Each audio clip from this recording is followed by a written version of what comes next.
مقصود یہ تھا کہ شاید پانی کی پیاس جب زیادہ ستائے گی تو بیعت کر لیں گے.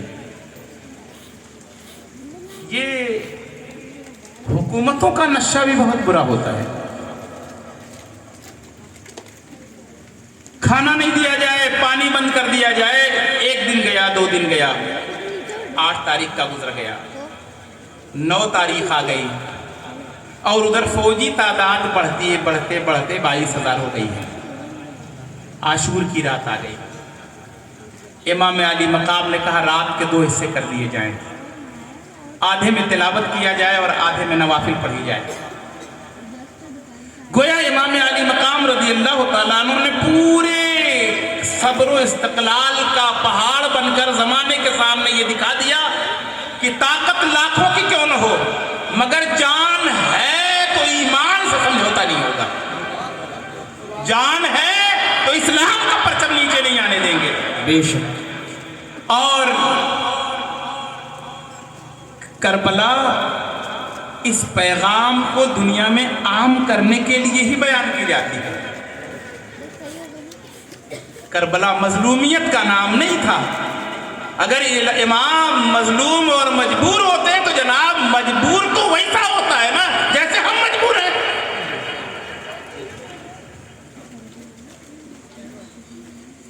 اس لیے کہ ہم نہ صابرین میں ہیں نہ شاکرین میں ہیں، مجبور ہیں.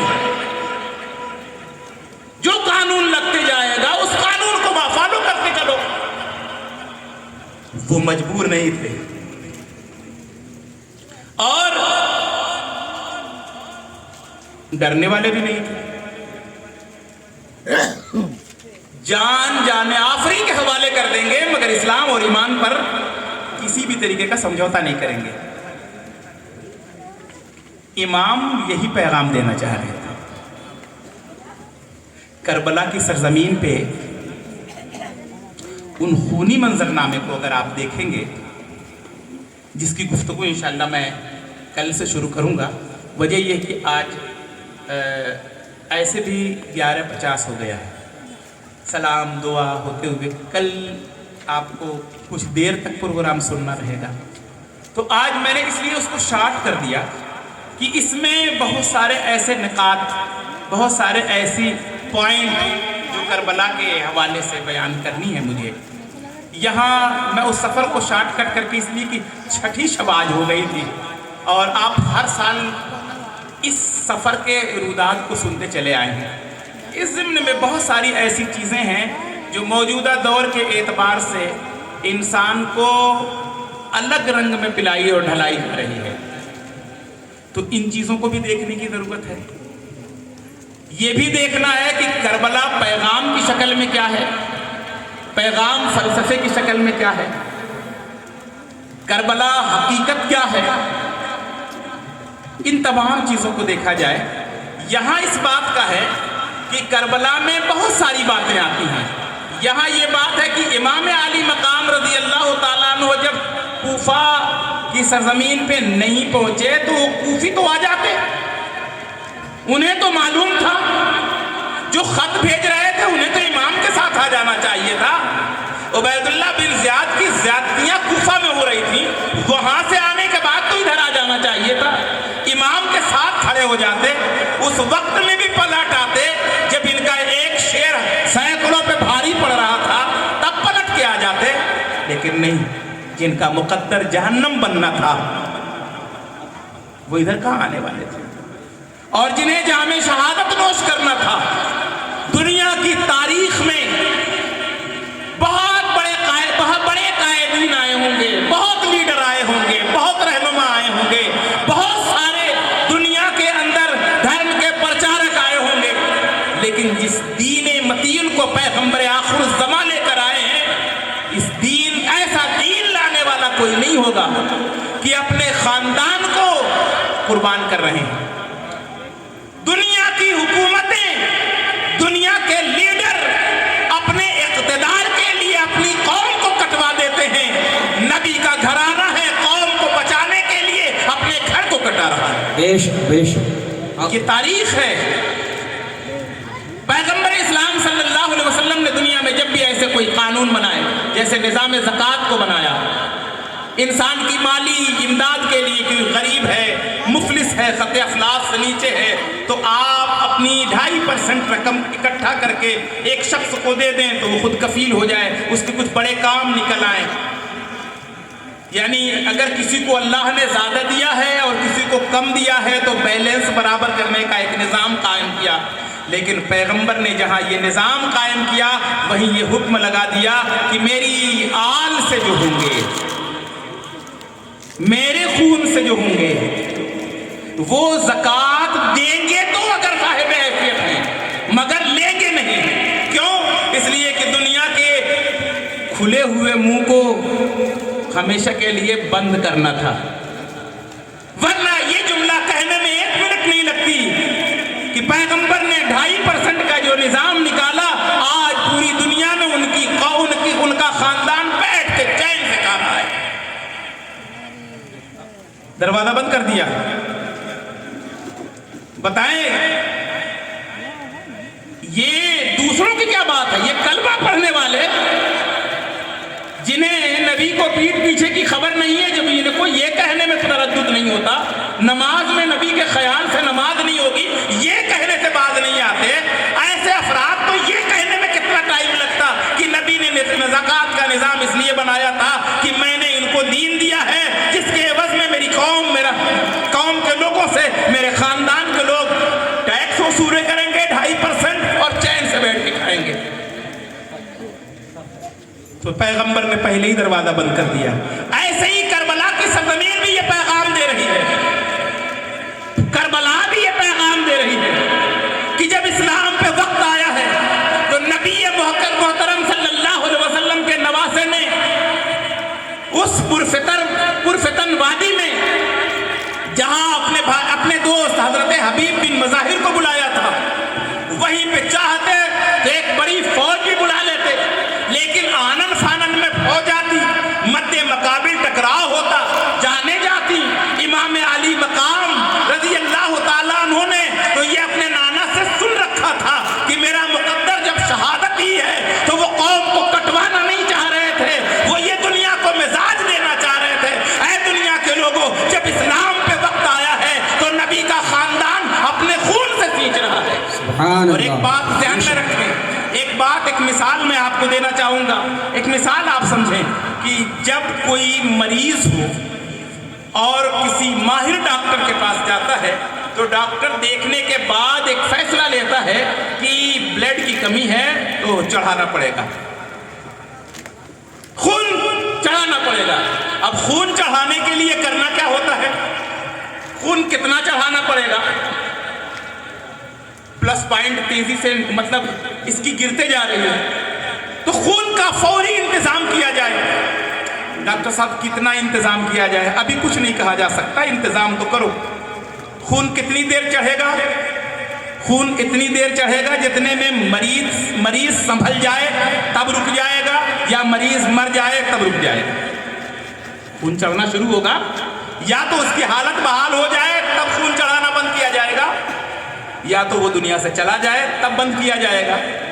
اب آپ اندازہ لگائیں، پیغمبر کا وہ نواسا کربلا کی سرزمین پہ اسلام کی نبض پہ ہاتھ رکھ دیا، دیکھا اسے خون کی ضرورت ہے،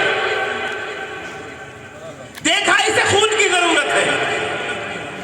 آپ اندازہ لگائیں کہ خون کی ضرورت ہے تو امام علی مقام نے ڈیسیزن لیا کب کیسے ڈوز کی ضرورت ہے۔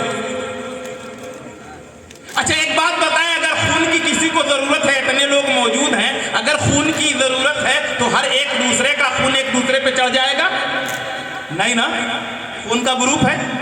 مثال کے طور پر میں بیان کر رہا ہوں اور گر جاؤں، اللہ نہ کرے، ایک مثال ہے، اگر گر جاؤں آپ میں سے ہر شخص محبت میں بھاگا ہوا ہاسپٹل لے کے جائے گا، اور جیسے ہی پہنچا فوراً اگر کہہ دے گا ڈاکٹر کہ ابھی انہیں خون کی ضرورت ہے تو مجھے امید ہے کہ ہر شخص کہے گا ڈاکٹر صاحب مجھ سے لے لیجئے، ڈاکٹر صاحب میرا لے لیجئے، ڈاکٹر صاحب میرا۔ یہ محبت ہوتی ہے انسان کی، جس کو بہت زیادہ چاہتا ہے اس کے لیے دینے کے لیے تیار ہو جاتا ہے۔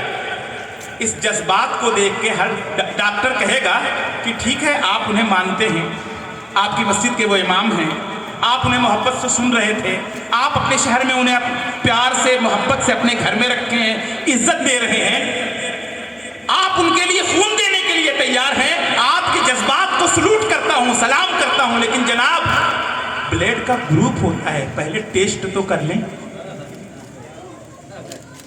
ٹیسٹ تو کر لیں. آپ کا حوصلہ اپنی جگہ, لیکن جب ٹیسٹ ہو جائے گا تب فیصلہ ہوگا کہ کون کون دے سکتا ہے. اب معلوم یہ ہوا کہ ٹیسٹنگ کا سسٹم چالو ہے.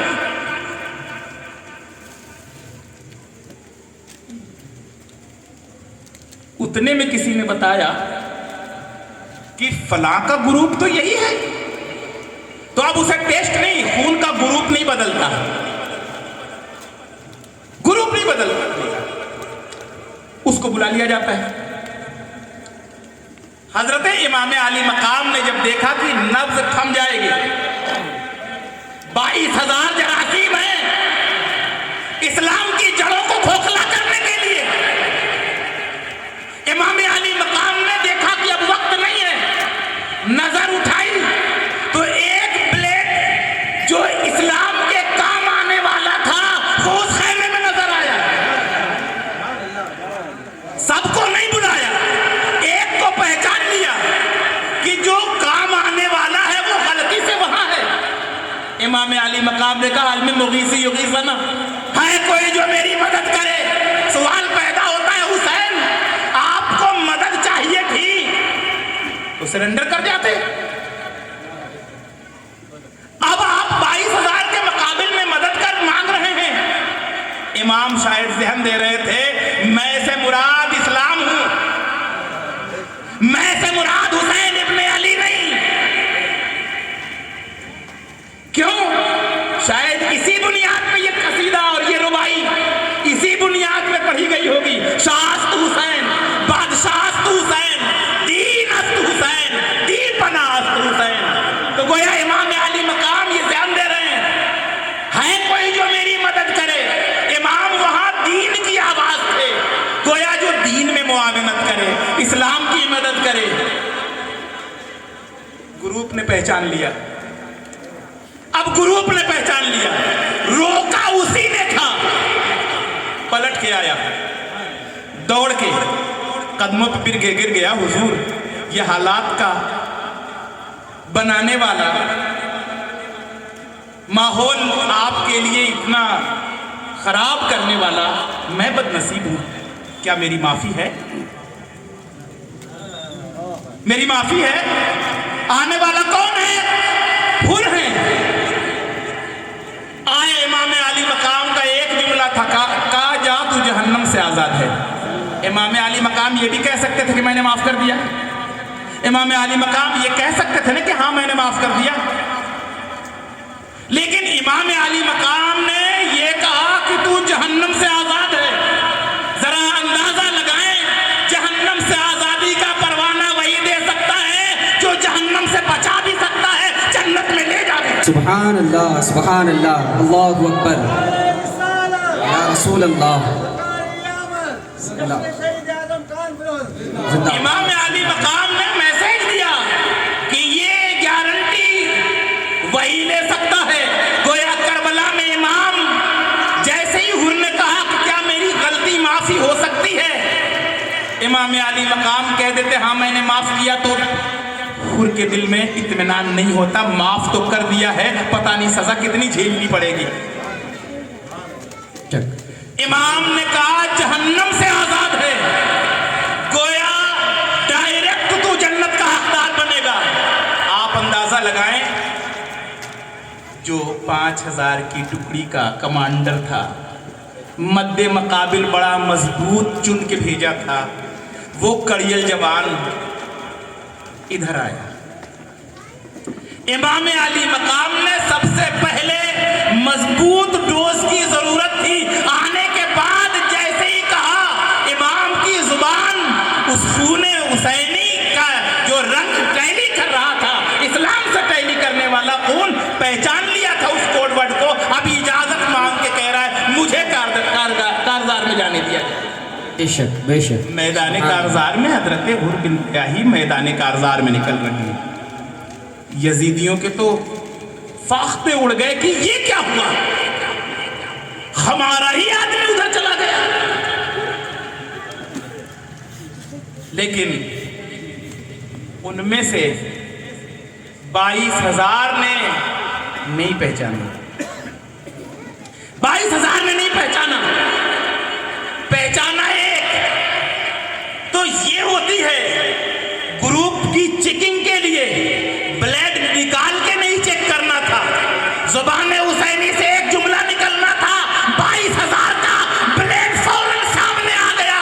کون ہے جو یزیدیت کی بنیاد میں اور یزیدیت کے درخت کی بنیاد جو کوئی سینچائی کے لیے کام آئے گا، ظلم کی سینچائی کے لیے کام آئے گا، اور کون ہے جو اسلام کی حقانیت کو بلندی طرف لے جانے والا ہے. سبحان اللہ. آپ ذرا اندازہ لگائیں کہ کربلا کی سرزمین پہ امام علی مقام نے یہ میسج دیا. اب یہ ہے کہ 1 2 3 4 5 جیسی ضرورت ویسی سیٹنگ، جیسی ضرورت ویسی سیٹنگ. ایک چھوٹے ڈوز کی ضرورت پڑی. اس نے کہا میری ضرورت ہے. امام علی مقام نے پیش کیا، دیکھا کہ اب بالکل کتنے 71 ہو چکے. امام علی مقام نے کہا بس اب کسی کو نہیں جانا ہے، کسی کو نہیں جانا ہے. امام پہلے ہی جاتے تو سب بچ جاتے نا، لیکن امام نے جن کو شرف ملنا تھا، جنہیں اعزاز پانا تھا، انہیں موقع دیا. جتنی ضرورت تھی اتنا ٹائم دیا. 71 ہو گئے. اب امام خود جا رہے ہیں. کربلا میں صرف 72 ہی کیوں؟ انہیں معلوم تھا کہ میرے نانا نے کہا تھا کہ اور امتیں 72 خانوں میں تقسیم ہوئی تھی، میری امت 73 خانوں میں پڑ جائے گی. کلہ فی النار، سب جہنم میں جائیں گے الا ملۃ واحدہ. گویا 72 جہنمی ہوں گے، ایک جنتی ہوگا. امام علی مقام نے کربلا میں اٹھنے والے فتنے کو دبانے کے لیے ہر فتنے کے مقابل میں ایک حسینی خون ہوگا جو اپنے وقت میں اس فتنے کو دبانے کے لیے وہ فتنہ اپنا کام کرے گا، اور حسینی خون قیامت تک اپنا اپنا کام کرتا ہے. سبحان اللہ سبحان اللہ. نعرے تکبیر، نعرے رسالت، عظمت شہدائے کربلا، نعرے تکبیر. سبحان اللہ. اور یہ 72 جو نکلیں گے اسی میں سے نکلیں گے، اسی میں سے نکلیں گے. تو ان 72 کو 72 کون ہوں گے؟ کلمہ پڑھنے والوں میں ہوں گے. 72 کلمہ پڑھنے والوں میں ہوں گے. رسول نے فرمایا تھا نا میری امت 73 خانوں میں تقسیم ہو جائے گی. کلہ فی النار، سب جہنم میں جائیں گے الا ملۃ واحدہ، سوائے ایک کو الگ کیا. تو 72 امام علی مقام نے ہر ایک فتنے کے مقابل میں امام علی مقام کے فوج کا ایک نوجوان، ایک قربانی پیش کرنے والا قربانی پیش کر رہا ہے. جب بھی کوئی فتنہ جنم لیتا ہے تو اس فتنے کے خاتمے کے لیے حسینیت میدان کارزار میں نکلتی ہے. کوئی نہ کوئی ایسی حق کی آواز بلند ہوتی ہے. اس حق کی آواز کو بلند کرنے کے لیے امام علی مقام نے جو انتخاب کیا ہے، اگر ہم اس فلسفے پر گفتگو کریں تو وقت تیزی سے گزر گیا. میں انشاءاللہ کل کی گفتگو میں اس کو آگے بڑھانے کی کوشش کروں گا، اس لیے کہ 12:07 ہو گئے ہیں. اور انشاءاللہ تبارک و تعالیٰ کل آپ کو 2 تقریریں سماعت کرنی ہیں. میں بڑی تیزی سے ڈائریکٹ میں پوائنٹ پر ہی آ گیا ہوں، لیکن آپ بالکل گھبرائیں نہیں، موضوع ختم نہیں ہو جائے گا. اس لیے کہ اس میں کچھ پوائنٹ اسی میں سے نکلتی رہیں گی جس پر ہم مزید ابھی آج 6 ہوئی ہے نا، تو کتنی بچی ہے؟ 4 ہی بچی ہے. تو انشاءاللہ تبارک و تعالیٰ 4 دن کی گفتگو میں ہم کربلا اور پھر ماں بعد کربلا کی کچھ جھلکیاں